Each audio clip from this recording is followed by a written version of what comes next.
The girl was a wealthy heiress. She used her beauty to toy with men's feelings. Although she was beautiful, she had a spoiled and arrogant personality. She also had a sharp tongue and was often cruel with her words.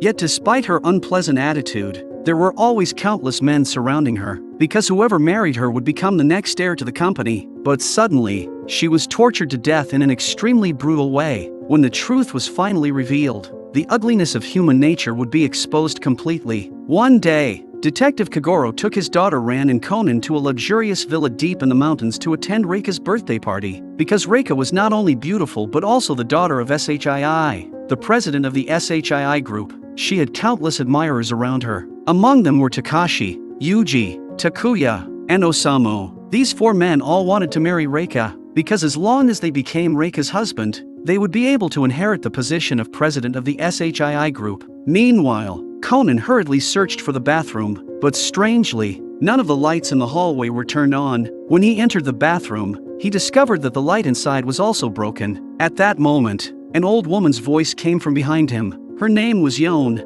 and she was the maid of Reika's family. Yon told Conan that the bathroom light had broken, but she had no idea why. The hallway, the bathroom, and even the shower room, all the light bulbs had suddenly burned out. At the same time, the security staff informed Shii that Reika's car had a flat tire. Yuji, Takashi, and Osamu immediately invited Reika to ride in their cars. However, the security guard told them that all three of their cars had also suffered flat tires. After hearing this, everyone quickly went to the parking lot to check. Sure enough, all of their tires had been punctured. Only Kagoro's car remained undamaged. Therefore, Shii suggested using another vehicle to take everyone down the mountain in groups, but Reika refused, saying she did not want to squeeze into a car with others. She decided to stay overnight at the villa and wait for her driver to pick her up the next day. The four men immediately said that they would stay as well. With no other choice, Shii left the villa first. After everyone left, Yuji muttered to himself that Reika's future marriage partner had already been decided 2 years ago. That night,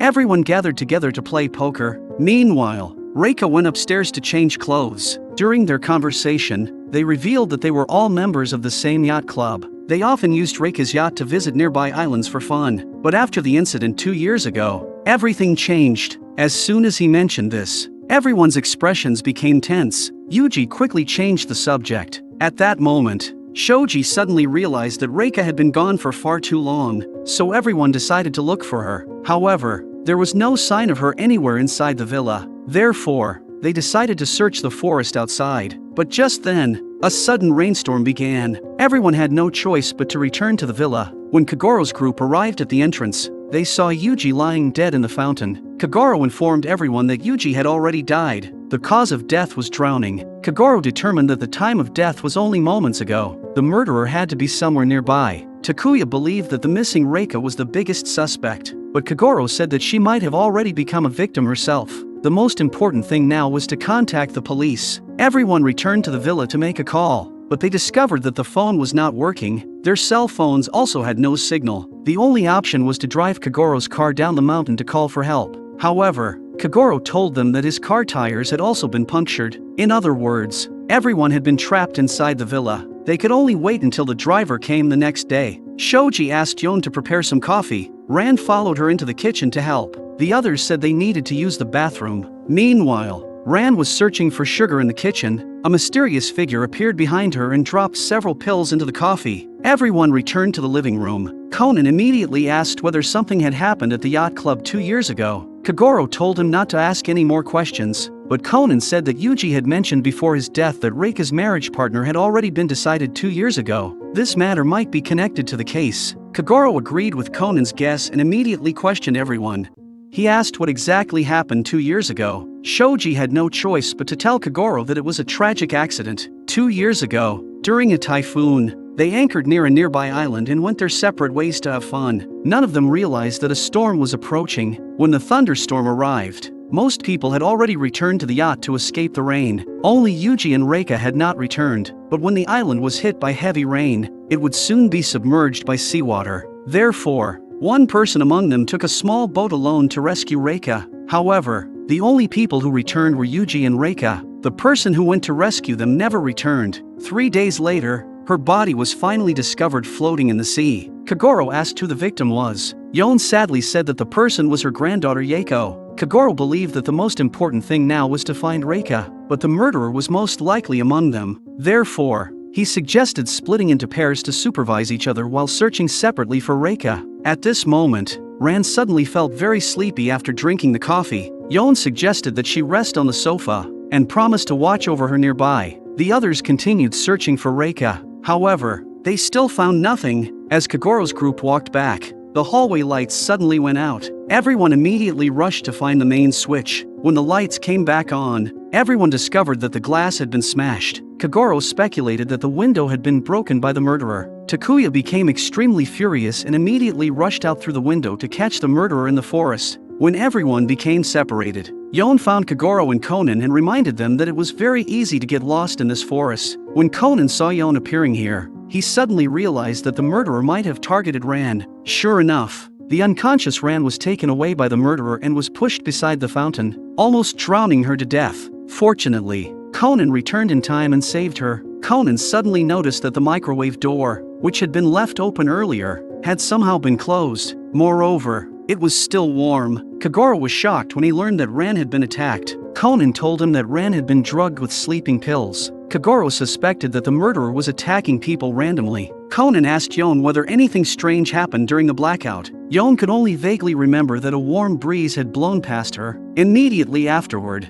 the lights went out. Conan turned his attention to the air conditioner. The time displayed on the remote control was 12:30, which was exactly the time when the power outage happened. He checked several other rooms one after another and discovered that all the air conditioner remotes displayed the same time, 12:30. At that moment, Conan instantly understood how the murderer created the blackout. Meanwhile, Takuya and Shoji decided to return to their rooms to rest. They claimed that they did not want to stay with the murderer any longer. After returning to their rooms, Shoji suddenly saw Takuya walking past his door. After finally enduring until dawn, when some of them went to the bathroom, Takashi asked Yon to prepare coffee for everyone, but just as Kagoro was about to drink his coffee, Takashi jokingly patted him on the back. The sudden movement caused the coffee to spill onto Kagoro and Conan's clothes. The two immediately rushed to the bathroom to clean their clothes. However, the moment they entered the bathroom, they discovered Reika's dead body inside the bathtub. Kagoro concluded that Reika had been held underwater by the murderer and drowned to death. It was the same method used to kill Yuji and attack Ran. Everyone immediately realized that the murderer was killing people indiscriminately. Kagoro stated that the murderer's method was extremely cruel. Reika's dress and socks were completely soaked, which meant she had struggled violently before her death. In addition,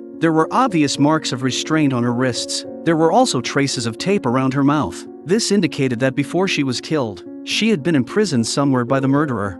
Conan asked the people who had just gone to the bathroom whether they had seen anyone suspicious. Osamu said that when he went to the bathroom, Yon and Takashi were preparing coffee. Takuya believed that Takashi was the murderer. He suspected that Takashi used the coffee preparation as a cover to kill Reika, but Kagoro stated that Takashi was not the culprit, because judging from Reika's condition, she had been dead for at least 1 or 2 hours. That meant the time of death was between 5 and 6 a.m. Therefore, Takashi, Osamu, and Yon were eliminated as suspects, because they had been with Kagoro in the living room during that time. Now, the most suspicious people were Takuya and Shoji, who had stayed in their rooms alone. Takuya immediately claimed that Shoji was the murderer, but Shoji countered that he saw Takuya walking in the hallway at 6 a.m. and did not know where he went. Takuya explained that he could not sleep and went to the bathroom to wash his face, but Shoji pointed out that the bathroom was right beside the stairs, making it convenient for him to go downstairs and kill someone. While they were accusing each other,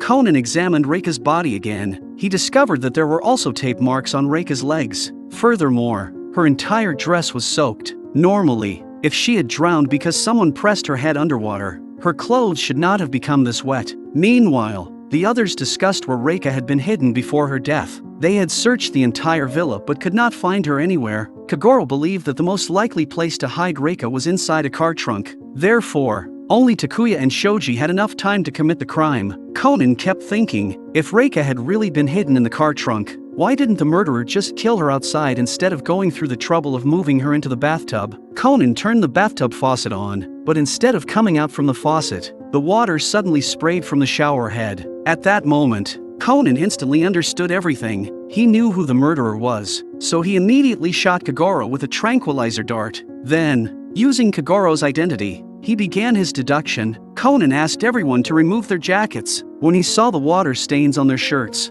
he confidently declared that the murderer who killed Yuji and Reika was Takashi. Takashi immediately denied it, claiming that he could not possibly be the culprit, because before Yuji was killed, Reika had already disappeared. Conan explained that at that time, Reika and Takashi had gone into the forest with Yuji to search for her. After entering the forest, the three separated to search. At that moment, Takashi secretly followed Yuji and tricked him by saying that he had discovered Reika near the fountain. Then Takashi took the opportunity to kill Yuji at the fountain. Takashi argued that even if he had a motive to kill Yuji and Reika, why would he attack Ran, who he had only just met? Furthermore, when Ran was attacked, he had been with Kagoro the entire time. Conan directly revealed that the murderer first used a remote control to set all the air conditioners in the villa to turn on at the same time. Together with the microwave in the kitchen, these high-power appliances running simultaneously caused the circuit to overload and created the blackout. The evidence was that all the remote controls still showed the exact time when the power was cut. After the villa lost power, Takashi took advantage of the darkness and smashed the window, creating the illusion that the murderer had broken out and escaped. After everyone rushed outside to search, he returned to the villa alone. Then he carried the unconscious Ran, who had drunk the coffee mixed with sleeping pills, to the bathroom and tried to drown her in the bathtub. Takashi argued that everyone present had drunk coffee at the time. There was no way he could predict who would drink the coffee containing sleeping pills. He also could not guarantee that he himself would not accidentally drink it. So how could he possibly target Ran specifically? Conan replied, the murderer only needed to avoid drinking the coffee himself, so there was no chance of accidental poisoning. As for who drank the coffee mixed with sleeping pills, it did not matter to the murderer at all. Whoever drank it would become the next target. Everyone had the possibility of becoming a victim. Whoever was unlucky enough to drink the drugged coffee would lose the ability to resist after the medicine took effect. Whether male or female, the outcome would be the same. They would all end up like Ran. In fact, Takashi never intended to kill Ran from the beginning. What he wanted was not another life. He wanted a witness statement. He wanted everyone to believe that the murderer's method was holding the victim's head underwater until they drowned. In other words, although Reika also died from drowning, the way she was killed was completely different from Yuji. Reika disappeared at around 10 p.m. that night. She was not killed until around 5 or 6 a.m. Her entire body was soaked, and clear marks of being tied up were left on her hands and feet. And this was the loophole left behind by the murderer. The key to solving the entire mystery was hidden in the shower head of the bathtub. Normally, water should flow into the bathtub from the faucet, but when Conan turned on the switch, the water came out from the shower head instead. This was the core trick used by the murderer. By using the shower head, Takashi could slowly fill the bathtub with water without making any noticeable sound. Takashi first restrained Reika inside the bathtub, allowing the water level to slowly rise. When enough time passed, she would naturally drown. It was likely that Takashi drugged Reika after she went downstairs at around 10 p.m.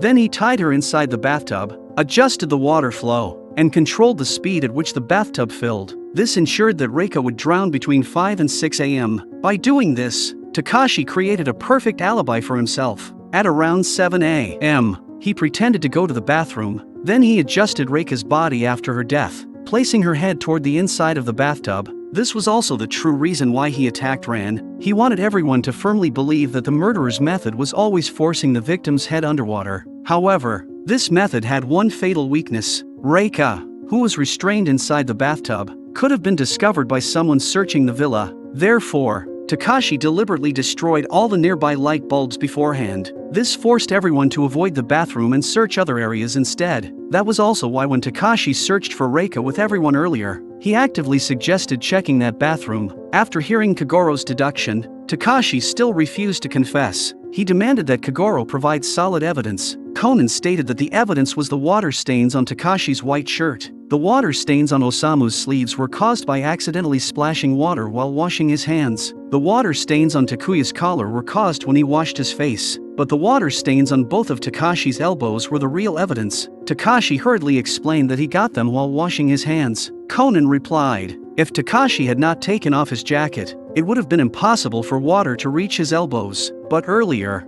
he had removed his jacket because he needed to pull Reika's body out of the water-filled bathtub and arrange her body to create a false scene. His shirt cuffs were dry, but his elbows were wet. That was because he had rolled up his sleeves at the time. Takuya could not understand why Takashi would commit murder. Kagoro explained that everything was connected to Yako's death 2 years ago. After hearing this, Takashi finally stopped hiding the truth. He revealed everything. Yako was his fiancée. 2 years ago, Yako's death was not an accident at all. She was killed because of Reika and Yuji. At that time, Yako went to rescue Reika, who was trapped on the island. By rowing a small boat there, she wore one life jacket herself and brought another one for Reika. But when she arrived on the island, she discovered that Yuji was also trapped there besides Reika. There were only 2 life jackets. The 2 of them immediately took away Yako's life jacket, allowing themselves to survive. But because of this, Yako, who came to rescue them, lost her life in the sea. Takashi had long realized that something was wrong with the incident. When Yako's body was discovered, the life jacket she should have been wearing was missing. After Reika and Yuji escaped,